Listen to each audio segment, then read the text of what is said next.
सुरेश कुमार, राष्ट्रीय देवभूमि का प्रत्याशी, शिमला संसदीय सीट से एक प्रश्न करता हूं और चैलेंज करता हूं कि बाप के नाम पे राजनीति करना छोड़ दें।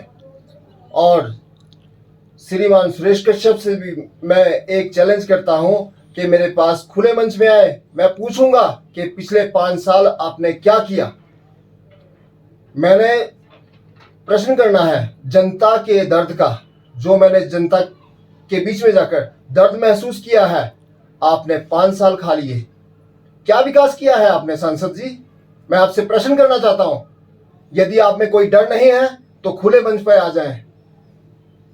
मैं आपसे प्रश्न करूंगा, आपने रोजगार के ऊपर कितनी बातें की? मैं प्रश्न करूंगा, आपने गैस सिलेंडर के बढ़ते दाम पे कितनी बार बात की? मैं बात करूंगा दूध दही लस्सी पर जो कर लगाया गया है, उसके ऊपर आपने क्या किया? मैं सांसद जी आपसे पूछना चाहता हूं, अडानी अंबानी का ऋण माफ कर दिया, आपने उसके ऊपर कितनी बार प्रश्न किए? क्या सांसद बनने का काम यह है कि आप सांसद बनिए, लोग आपके लिए आधा घंटा 4 घंटा खड़े होकर 5 किलोमीटर चल के आपको वोट देते हैं? आपने देखा है पहाड़ में किन रास्तों से चलकर लोगों को आना पड़ता है, और आपको भरपूर समर्थन देकर हमने सांसद बनाया था। मगर आपने 5 वर्ष किया क्या? आप जनता के बीच में आए? नहीं आए। तो जनता भी आपको जवाब देना जानती है। और मैं जनता से कहना चाहता हूं, इनको खुले मंच पर बुलाओ और इनसे पूछो। और मैं कांग्रेस पार्टी से भी कहना चाहता हूं, क्या कांग्रेस पार्टी में अच्छे वर्कर नहीं हैं कि पहले पिताजी और फिर बेटा? परिवारवाद क्या एक ही व्यक्ति का अधिकार है कि आप बनते रहें और आप जो है उनको बनाते रहें? ये आप भी करना छोड़ दें। जनता से मैं कहता हूं, नया विकल्प चुने। आप अगर डरे हुए हैं कि ये पार्टी है, 2 पार्टियां हैं, आपके पास तीसरा विकल्प है। तीसरे विकल्प को चुनिए और फिर काम देखिए कि हम राष्ट्रीय देवभूमि पार्टी आपके साथ मिलकर बैठकर समस्याओं को जानकर उन समस्याओं को कैसे दूर करते हैं, ये हम दिखाएंगे इन सांसदों को जो पहले बन चुके हैं कि इस प्रकार से काम होता है। श्रीमान जी, ये सेवा का काम है, राजा बनने का काम नहीं है। लोगों ने अपने मत का अधिकार करके आपको राजा बनाया है। आपको जनता में जाना चाहिए और हम दिखाएंगे 5 वर्ष के अंदर कैसे जनता में हम बने रहेंगे। युवाओं के रोजगार के लिए आवाज उठाएंगे, स्वास्थ्य केंद्र में औषधियां होनी चाहिए, इसके लिए आवाज उठाएंगे, सिलेंडर के दाम कम होने चाहिए, इसके लिए आवाज उठाएंगे, दूध दही आदि पर टैक्स खत्म होना चाहिए, इसके लिए आवाज उठाएंगे। हम आम जन सामान्य जनता जो आज झेल रही है, कारोबार है नहीं, नौकरियां हैं नहीं, फैक्ट्री में जो बच्चे जाते हैं उनका आधा पैसा तो किराए में ही निकल जाता है। तो नज़दीक में एक तो कुछ कारोबार होना चाहिए हमारे बच्चों के लिए, जो वो नज़दीक में ही घर द्वार पे जो है उनको कारोबार मिलना चाहिए, और मिल सकता है। सांसद चाहे तो क्या नहीं हो सकता, सब कुछ हो सकता है। आपके अंदर दृढ़ निश्चय होना चाहिए, वो दृढ़ निश्चय हमारे अंदर है। और मैं देख रहा हूं शिमला, सोलन, सिरमौर की जनता इस बार जवाब देगी। और तीसरा विकल्प राष्ट्रीय देवभूमि पार्टी को बहुत दिल से चाह रहे हैं और पूर्ण विश्वास से कहता हूं, आपका आशीर्वाद 101% हमें मिल रहा है और हम 100% जीतकर आपके साथ मिल बैठ के यहाँ के जितनी सड़कें बदहाली है, जो भी समस्याएं हैं, उनका हल करेंगे। धन्यवाद। आपका मैं साथ चाहता हूं, आपका होगा साथ, आपका होगा विकास। ये सुरेश कुमार का वादा है। धन्यवाद। नमस्कार दोस्तों, आप देख रहे हैं हमारा विशेष कार्यक्रम हम तो पूछेंगे। आज के हमारे विशेष कार्यक्रम में उपस्थित हैं राष्ट्रीय देवभूमि पार्टी से शिमला संसदीय क्षेत्र से प्रत्याशी भाई सुरेश कुमार जी। भाई सुरेश कुमार जी, सबसे पहले आपका स्वागत है हमारे इस चैनल में। जी धन्यवाद। सुरेश कुमार जी, सबसे पहले मैं आपसे ये जानना चाहूंगा, जब आप देवभूमि पार्टी से जुड़े तो आपको क्या ऐसा लगा कि आपको इस पार्टी के साथ चलना चाहिए? ये मेरा सौभाग्य है, हमारे पार्टी अध्यक्ष श्रीमान रोमित सिंह ठाकुर जी, उनसे मैं बहुत टाइम से प्रभावित हूँ। उनका जितना भी संघर्ष मैं देख रहा हूँ प्रदेश के लोगों के लिए और आम जनमानस के लिए, जो उन्होंने आवाज़ उठाई है, एक तो आरक्षण को लेकर जो आर्थिक आधार पर वो कहते हैं, लोगों को समझ में नहीं आ रहा है। और ये एक अगर गहराई से सोचा जाए इस बात को, तो इसमें बुरा कुछ भी नहीं है कि हर वर्ग के लिए, चाहे वो किसी भी वर्ग का है, श्री रोमित सिंह ठाकुर जी कहते हैं कि गरीब कोई भी वर्ग है, कोई भी वर्ण है, सभी में गरीब और अमीर है। इंसान की दो ही जातियां हैं, एक गरीब और एक अमीर। तो जो अमीर हो चुके हैं उनको आरक्षण की कोई जरूरत नहीं है। हाँ, जरूरत नहीं है। और राष्ट्रीय देवभूमि पार्टी के जितने भी मुद्दे हैं, वो युवा वर्ग के बेरोजगारी को दूर करने के लिए, सड़कों की बदहाली को दूर करने के लिए, किसानों की जो समस्याएं हैं उनके ऊपर एक चर्चा चल रही है कि हम अपने किसान को कैसे समृद्ध कर सकते हैं, हम अपने स्वास्थ्य केंद्रों को कितना सुंदर बना सकते हैं, हम अपनी पाठशालाओं में 10-2 तक की शिक्षा बिल्कुल निःशुल्क चाहते हैं। ये हमारे विशेष मुद्दे हैं। आपने कहा कि आप इस पार्टी से जुड़े हैं कि आर्थिक आधार पर आरक्षण खत्म करेंगे, पर हमारे जो देश के प्रधानमंत्री हैं उनका कहना है कि जब तक मैं जीवित रहूंगा मैं आरक्षण को खत्म नहीं होने दूंगा। इस बारे में आपका क्या कहना है? देखिए, बात ऐसी है कि आरक्षण का आज भी जिन लोगों के लिए आरक्षण बनाया गया है, जिस गरीब आदमी के लिए आरक्षण बनाया गया है, उस तक तो ना पहले पहुंचा है ना अब पहुंच रहा है। तो इसके ऊपर गहराई से अगर सोचा जाए, जो गरीब वर्ग है अगर इस बात को सोचे और हमारी जो विचारधारा है कंधे से कंधा मिलाकर अगर हमारा साथ दे, तो हम हर वर्ग के उस गरीब आदमी के लिए। आपको इसमें विरोध का भी सामना करना पड़ रहा है? जैसे आपकी जो बिरादरी, आपके लोग हैं कि आप क्यों खड़े हो गए, कि आप तो अपना आरक्षण ही खत्म करना चाहते, कुछ ऐसा विरोध भी हो रहा है आपका अपने लोगों के बीच में? नहीं, ऐसा कुछ नहीं है। और जो बुद्धिजीवी हैं, जो समझते हैं, जो गहराई से बात को समझते हैं, जिन्हें समझ आती है, वो इस बात का विरोध नहीं करते हैं। जो शिक्षित हैं, जो एक्चुअली में बहुत सारा वर्ग जो है वो दबाया हुआ है राजनीतिक रोटियां सेंकने के लिए। और हम तो विकास की बात करते हैं। हमारी पार्टी राष्ट्रीय देवभूमि पार्टी, मतलब अभी तक के जितने भी सांसद हमारे यहाँ बने हैं शिमला, सोलन, सिरमौर के लिए, शिमला सीट से, उन्होंने आज तक हमारे यहाँ विकास कार्य नहीं किए हैं। मैं पिछले 2 वर्ष से लगभग अपने काफ़ी क्षेत्र में, शिमला, सोलन, सिरमौर में स्वास्थ्य सेवाएं आयुर्वेद की दे रहा हूं। और इसी के माध्यम से मुझे पता चला कि हमारे जो लोग हैं यहाँ के क्षेत्र के, आज भी वो बहुत पिछड़े हुए हैं। और मुझे इसी बात का दुख हुआ और मैं एक मंच चाहता था। वो मंच मुझे राष्ट्रीय देवभूमि पार्टी से श्री रोमित सिंह ठाकुर द्वारा दिया गया।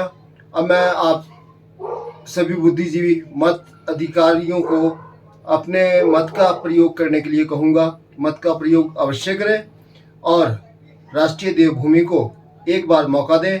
मैं आपको ऐसा सांसद दूंगा जो आज तक कोई नहीं बन पाया है। और बांसुरी का हमारा चुनाव चिन्ह है। आप सभी बांसुरी का बटन दबाकर विकास के लिए अपना आशीर्वाद प्रदान करें। धन्यवाद। सुरेश जी, आज तक यहाँ पर हिमाचल प्रदेश में सिर्फ 2 ही दल रहे हैं, कांग्रेस और बीजेपी। तीसरा दल जब भी यहाँ पर उभरने की कोशिश हुई, या तो उसका गलते विलय हो गया या वो दल खत्म हो गए। चाहे हिमाचल विकास कांग्रेस की बात कर लो या अन्य दल जो भी यहाँ पर आए, चाहे राष्ट्रवादी पार्टी भी आई, बहुजन समाज पार्टी के लोग भी लड़े। तो आपकी जो ये पार्टी है, ये कैसे यहाँ पर अपने आप को स्थापित कर पाएगी? देखिए, एक विशेष बात मैं आपसे कहूँगा। अभी तक मैं जितने लोगों से मिला हूँ उसमें मैक्सिमम युवा वर्ग जो बहुत निराश है, और उन्होंने मुझे कहा कि हम एक तीसरा विकल्प जो चाहते थे वो आपकी पार्टी के माध्यम से हमें प्राप्त हो रहा है। और हमें बहुत खुशी है कि हम पहले ये सोच रहे थे कि हम अपना वोट कहाँ डालें, क्योंकि ना तो हमें कांग्रेस पसंद है और ना ही हमें बीजेपी पसंद है।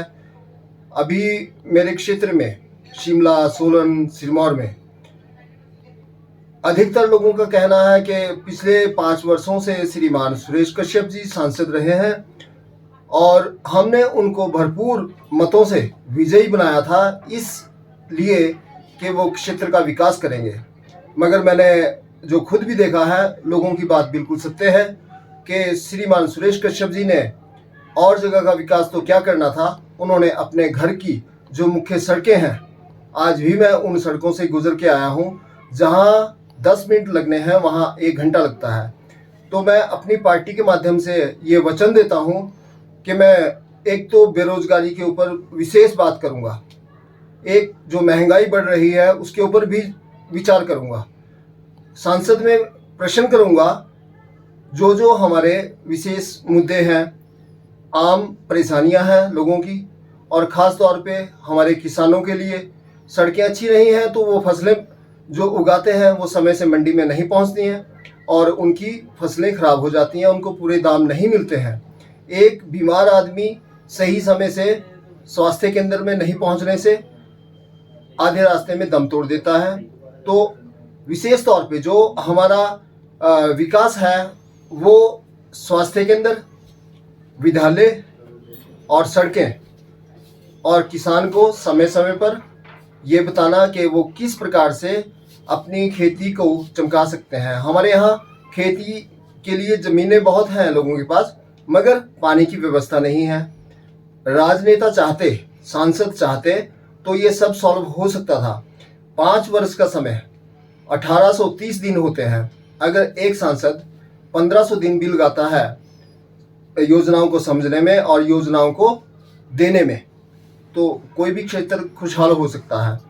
तो मेरा यही वचन है। अभी के वर्तमान के सांसद हैं वो बोलते हैं मेरा तो 2 साल कोरोना में निकल गए, 1.5 साल आपदा काल में निकले, मुझे तो समय नहीं मिला काम करने का। उस बारे में आपका क्या कहना है? वही बात है कि बहाना तो कोई भी कर दो, बहाना करने के लिए जनता वोट नहीं देती है।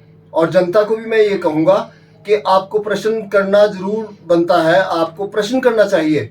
जब आपके द्वार पर एक निष्फल आदमी आए, जो सफल नहीं रहा है आपके वादों में, उससे आपको प्रश्न करना चाहिए, उसके आगे हाथ जोड़ने चाहिए। वो हाथ जोड़े तो उससे पहले आप हाथ जोड़ दो कि अब हमें बेवकूफ़ बनने की जरूरत नहीं है और आप बेवकूफ़ बनाने की हमें जरूरत ना समझें। सुरेश जी, एक एक्ट है जिसमें आप किसी को अगर जाति सूचक शब्द बोलते हो तो उसके ऊपर तुरंत गिरफ्तारी हो जाती है, ना उसके ऊपर कोई इंक्वायरी होती है।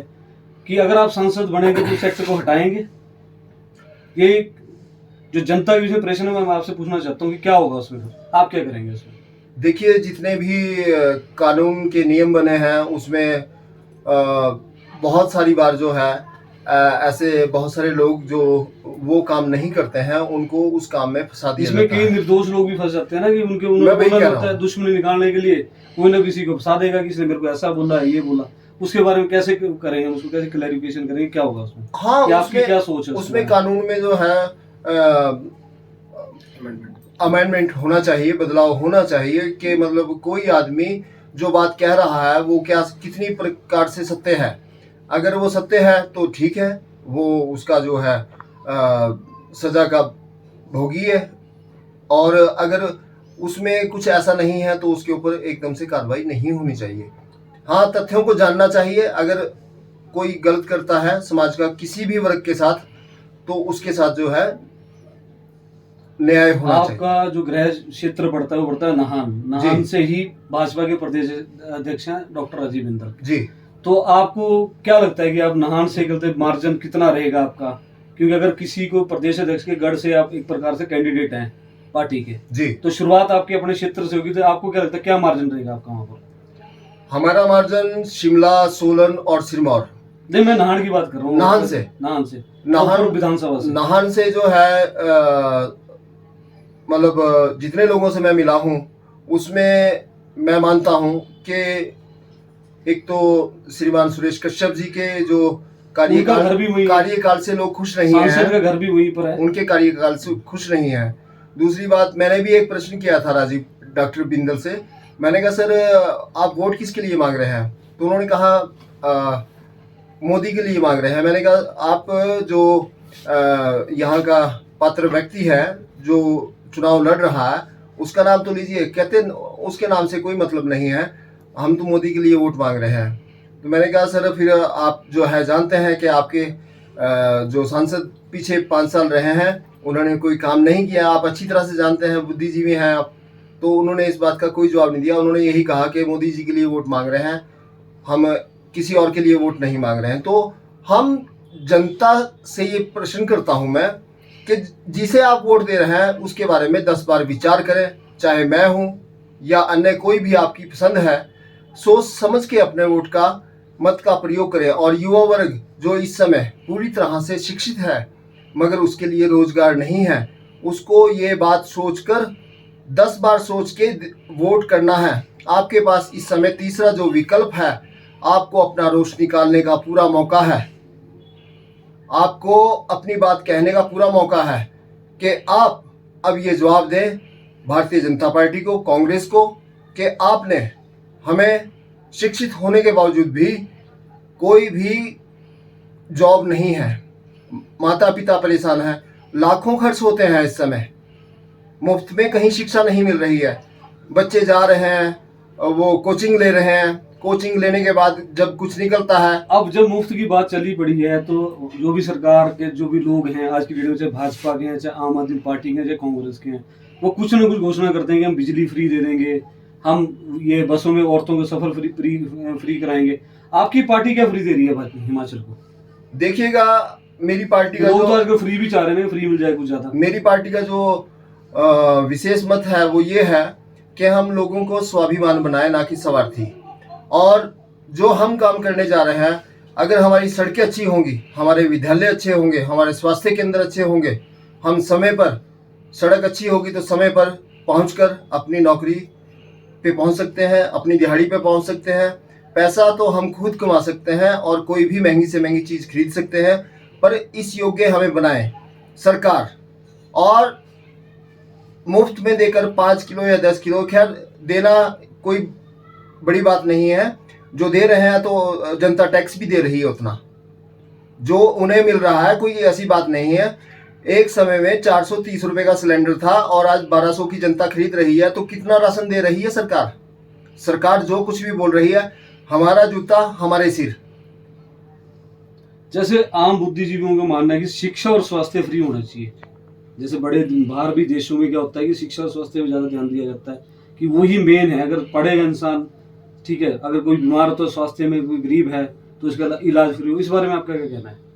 देखिएगा कई जगह मैं गया, लोगों की शिकायत यही रही है कि सर बिल्डिंग तो बना दी है मगर ये किसके काम आई है?